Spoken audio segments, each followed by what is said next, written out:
Can you get repaid for medical expenses that you personally have paid for after your maritime injury? In this quick video, I want to address whether or not you're able to recover from your company or its insurance company the amount of money you actually paid for your doctor treatment, maybe even for testing, and maybe even for procedures that you might have had done after your maritime injury.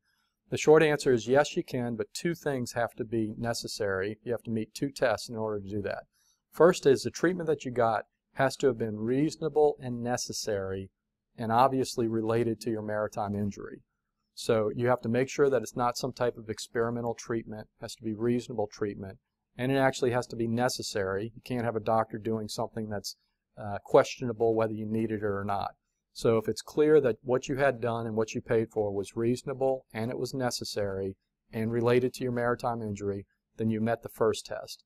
Second criteria, the second test, is the expense usual and customary. That's the language that the lawyers and the cases use. So if the amount that you paid was super high and the doctor overcharged you, chances are the company is not going to have to pay for that.